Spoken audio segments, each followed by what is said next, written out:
Hi hello ನಮಸ್ಕಾರ. ಎಲ್ಲರೂ ಹೇಗಿದ್ದೀರಾ? ಬೆಂಗಳೂರಿನಲ್ಲಿ ಇದ್ದು ಬೇಜಾರಾಗ್ಬಿಟ್ಟಿದೆ. ಆ traffic, work pressure, mentally stress, ಅದಕ್ಕೆ ತುಂಬ ದಿನಗಳ ಮೇಲೆ ಮನುಷ್ಯ ಸಹವಾಸನೆ ಬೇಡ ಅಂತ ಊರು ಬಿಡ್ತಾ ಇದ್ದೀನಿ. ಅಂದಾಗೆ ಎಲ್ಲಿಗೆ ಹೋಗ್ತಾ ಇದ್ದೀನಿ ಅಂದ್ಕೊಂಡ್ರ? ಮನುಷ್ಯರಿಗೆ ಮನುಷ್ಯರ ಮೇಲೆ ನಂಬಿಕೆ ಕಳ್ಕೊಂಡಾಗ ಕೊನೆಯದಾಗಿ ನಂಬೋದೇ ದೈವ. ಹಾಗಾಗಿ ನಾನಿವತ್ತು ದೇವಸ್ಥಾನಕ್ಕೆ ಹೋಗ್ತಾ ಇದ್ದೀನಿ. ಅಂದಾಗೆ ನಿಮಗೆಲ್ಲ ಹಿರಣ್ಯಕಶಿಪು ಕತೆ ಗೊತ್ತಿದೆ ಅಲ್ವಾ? ಭಕ್ತನಾದ ಪ್ರಹ್ಲಾದನನ್ನ ರಕ್ಷಿಸೋಕೆ ಮಹಾವಿಷ್ಣು ಭಯಾನಕ ರೂಪದಲ್ಲಿ ನರಸಿಂಹನಾಗಿ ಪ್ರತ್ಯಕ್ಷರಾಗ್ತಾರೆ.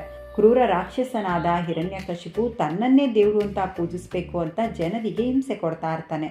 ಆದರೆ ಪ್ರಹ್ಲಾದ ವಿಷ್ಣುವಿನ ಭಕ್ತಿಯಲ್ಲಿ ಮುಳುಗೋಗಿರ್ತಾನೆ. ಕೋಪಗೊಂಡ ಹಿರಣ್ಯಕಶಿಪು ನಿನ್ನ ಹರಿ ಎಲ್ಲಿದ್ದಾನೆ ಅಂತ ಕೇಳ್ತಾನೆ.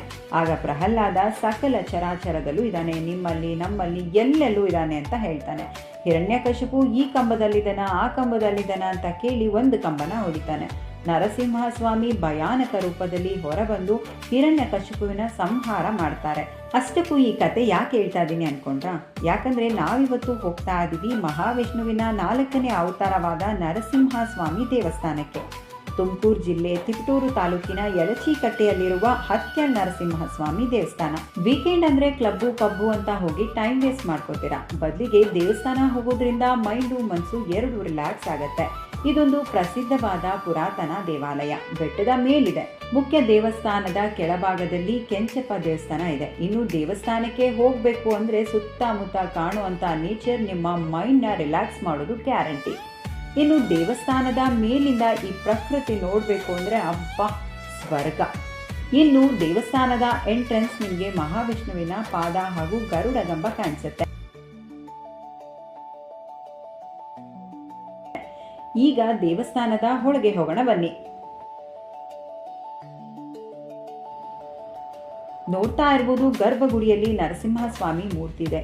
ಇನ್ನು ಹೊರಗಡೆ ಹೊಸ್ತಿಲು ಮೇಲೆ ನೋಡ್ತಾ ಇರ್ಬೋದು ಮಹಾವಿಷ್ಣುವಿನ ಅವತಾರಗಳು ಕಾಣಿಸುತ್ತೆ. ಈ ದೇವಸ್ಥಾನ ಎಷ್ಟು ತಣ್ಣಗಿದೆ ಅಂದರೆ ಒಳಗಡೆ ಬಂದಾಗ ಮನಸ್ಸು ನಿರಾಳ ಅನಿಸುತ್ತೆ. ಅಷ್ಟೇ ಅಲ್ಲ, ಮಧ್ಯಾಹ್ನ 12 ಗಂಟೆಗೆ ಮಹಾಮಂಗಳಾರತಿ ನಡೆಯುತ್ತೆ.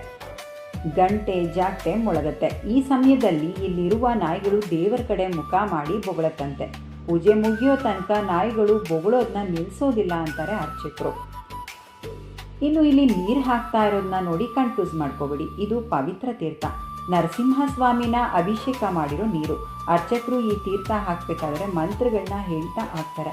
ಇದರಿಂದ ಭಯ, ದುಷ್ಟಶಕ್ತಿ, ಮನಸ್ಸಿನ ಅಶಾಂತಿ, ದೆವ್ವ, ಭೂತ, ಪಿಶಾಚಿ ಇಂಥ ಸಾಕಷ್ಟು ತೊಂದರೆಗಳು ದೂರ ಆಗತ್ತೆ ಅಂತ ಭಕ್ತರು ಹೇಳ್ತಾರೆ. ಹಾಗೆ ಕೆಲವರು ಕಿರ್ಚ್ಕೊಳ್ಳೋದು, ಅಳೋದು ಕೂಡ ಮಾಡ್ತಾರಂತೆ. ನಕಾರಾತ್ಮಕ ಶಕ್ತಿ ಹಾಗೆ ಆಗುತ್ತೆ ಅಂತ ಹೇಳ್ತಾರೆ. ಇನ್ನು ಪುರಾಣಗಳ ಪ್ರಕಾರ ಹೇಳೋದಾದರೆ ಯಲಚೀಕಟ್ಟೆ ಸುತ್ತಮುತ್ತ ದಟ್ಟವಾದ ಕಾಡಿತ್ತಂತೆ. ಆ ಕಾಲದಲ್ಲಿ ಸಾಧು ಸಂತರು ಋಷಿಗಳು ತಪಸ್ಸು ಮಾಡ್ತಿದ್ರಂತೆ. ಒಂದಿನ ಒಬ್ಬ ಸಾಧುವಿನ ಕನಸಲ್ಲಿ ನರಸಿಂಹಸ್ವಾಮಿ ಕಾಣಿಸ್ಕೊಂಡು, ನಾನು ಈ ಬೆಟ್ಟದ ಬಳಿ ಇರೋ ಜಾಗದಲ್ಲಿದ್ದೀನಿ, ಇಲ್ಲಿ ನನ್ನ ಮೂರ್ತಿಯನ್ನು ಸ್ಥಾಪಿಸಿ ಪೂಜೆ ಮಾಡಿದರೆ ಜನರನ್ನು ರಕ್ಷಣೆ ಮಾಡ್ತೀನಿ ಅಂತಾರಂತೆ. ಇದು ಸ್ಥಳೀಯರ ನಂಬಿಕೆ. ಇನ್ನು ಹತ್ಯಾಳ್ ಹೆಸರು ಯಾಕೆ ಬಂತು ಅನ್ನೋದಕ್ಕೆ 2 ಕಥೆಗಳಿವೆ. ನರಸಿಂಹಸ್ವಾಮಿ ಉಗ್ರ ಅವತಾರದಲ್ಲಿ ರಾಕ್ಷಸ ಹಿರಣ್ಯಕಶಿಪುವನ್ನ ಸಂಹರಿಸಿದ್ದು ಇಲ್ಲಿ. ಹತ್ಯೆ ಆಗಿದ್ರಿಂದ ಹತ್ಯಾಳ್ ಅಂತ ಕರೀತಾರೆ.